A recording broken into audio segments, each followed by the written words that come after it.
Lijep pozdrav svima i hvala vam što pratite naš kanal. U današnjem videu ćemo govoriti o tome kako je argentinska vlada omogućila zločincima iz Drugog svjetskog rata da dođu, dobiju novi identitet, žive, rade i budu sigurni u ovoj državi. Nakon Drugog svjetskog rata, hiljade njemačkih oficira i ratnih kolaboracionista koji su podržavali nacistički režim iz Francuske, Hrvatske i drugih dijelova Europe, tražili su novi dom. Mnogi od njih su znali da im se može suditi za ratne zločine koje su počinili. Njihov cilj je bio da pobjegnu po mogućnosti što dalje od Nirnberškog procesa. U suštini, nije pitanje zbog čega su željeli pobjeći, što je evidentno, već zašto se toliko njih odlučilo da upravo Argentina bude njihov novi dom.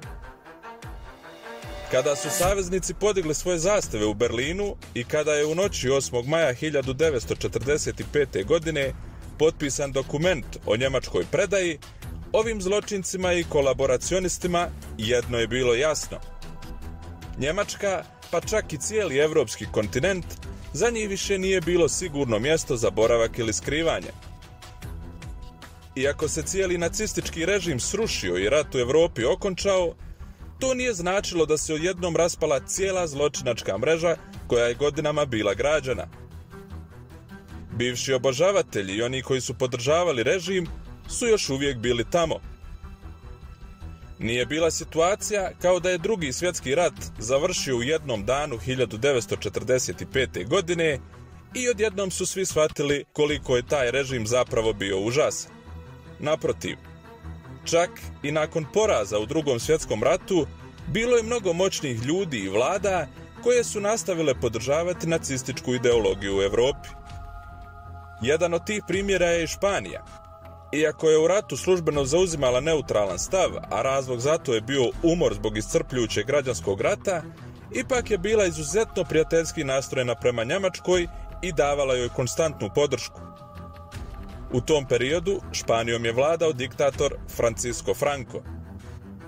Neko vrijeme mnogi bjegunci su baš u Španiji pronalazili skrovište, ali će je kasnije isključivo koristiti kao most prema drugim destinacijama.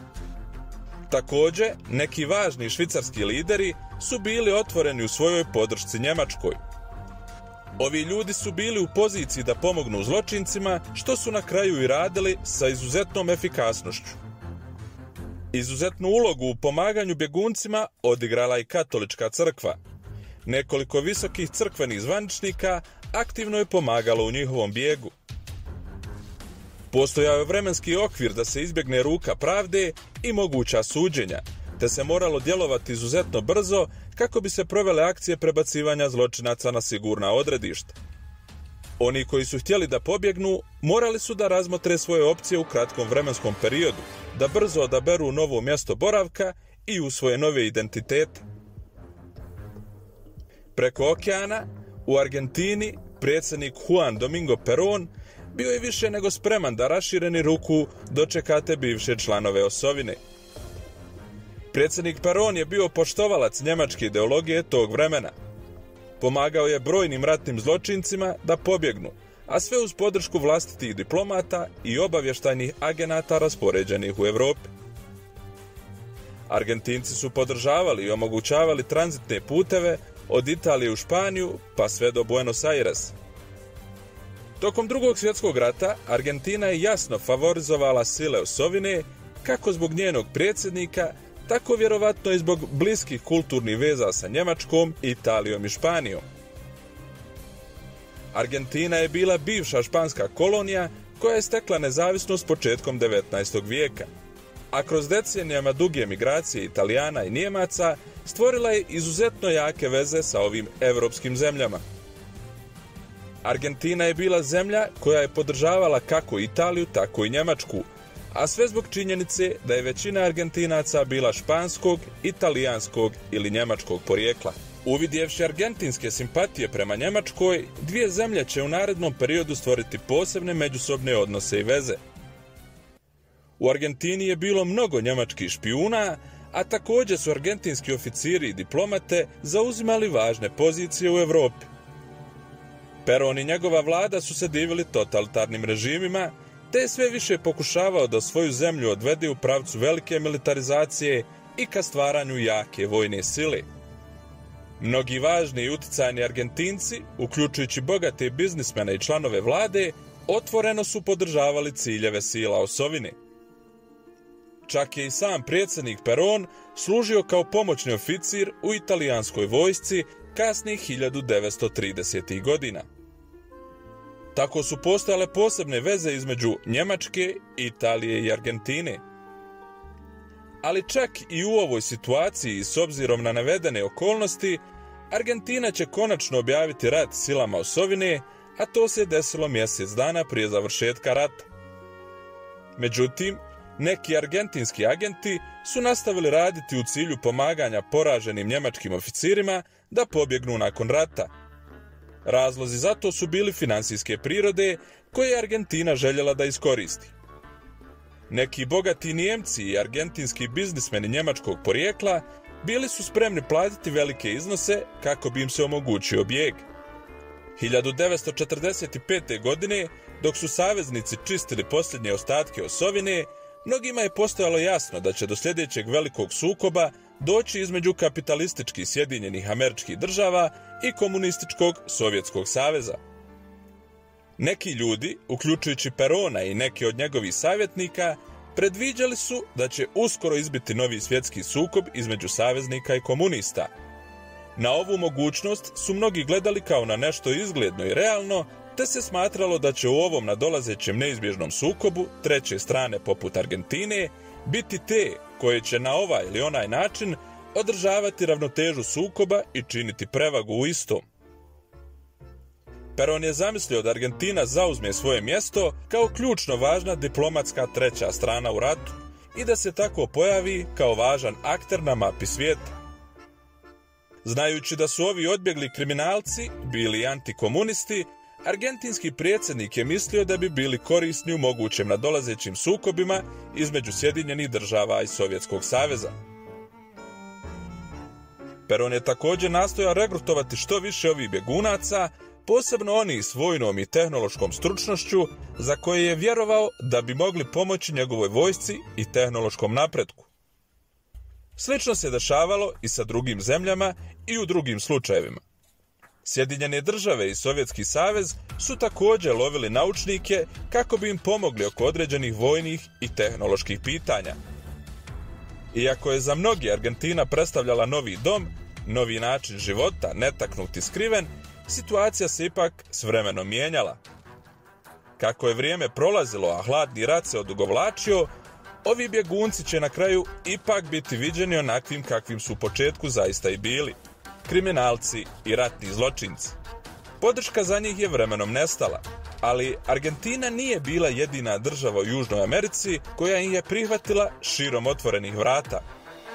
Mnogi su na kraju našli put do drugih zemalja u regionu, pa su tako stotine migrirale u države poput Brazila, Čilea, Paragvaja i drugih dijelova kontinenta.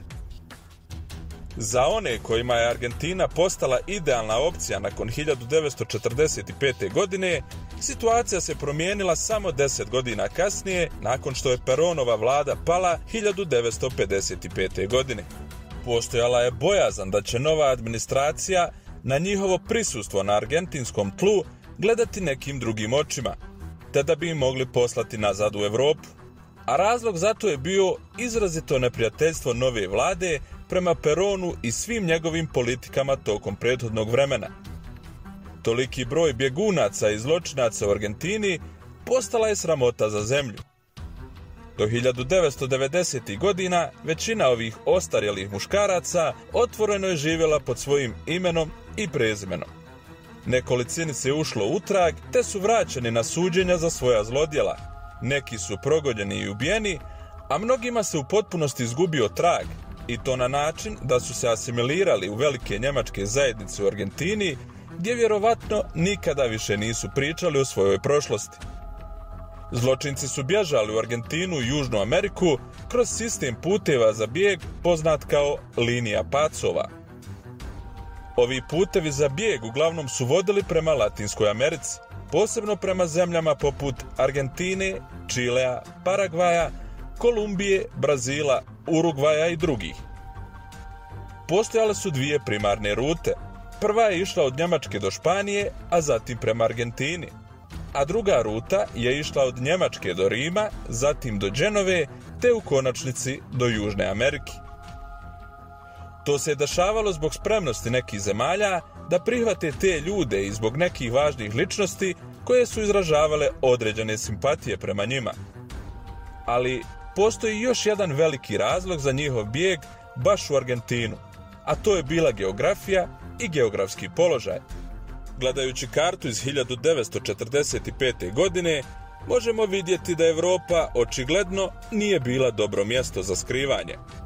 Čak i ako bi se neki od ovih ljudi našli u zemljama poput Portugala, Španije ili Švicarske, sigurnost nije postojala. Gledajući na istok Evrope, tamo je bio Sovjetski savez, zatim sukob u Kini, Japanu i u nekim savezničkim kolonijama, odbijao je bjegunce. Gledajući prema jugu na područje Afrike, tu su se uglavnom nalazile kolonije Francuske i Velike Britanije, a na zapadu su bile Sjedinjene Države i Kanada. Međutim, posmatrajući od američko-meksičke granice prema jugu, opcija za bijeg je bilo mnogo, te su se činile vjerodostojnim i mogućim. Uzimajući u obzir sve mogućnosti, Latinska Amerika je bila jedini dio svijeta gdje su postojale prave šanse za započinjanje novog života. Od svih ovih država, Argentina se čini najboljom opcijom s obzirom na otvorenost argentinske vlade da na kraju rata prihvati ove zločince, kolaboracioniste i druge koji su pobjegli. Hvala vam na gledanju i ako vam se svidio ovaj video, molimo vas da lajkujete, šerujete, ostavite komentar i naravno pretplatite se na naš kanal.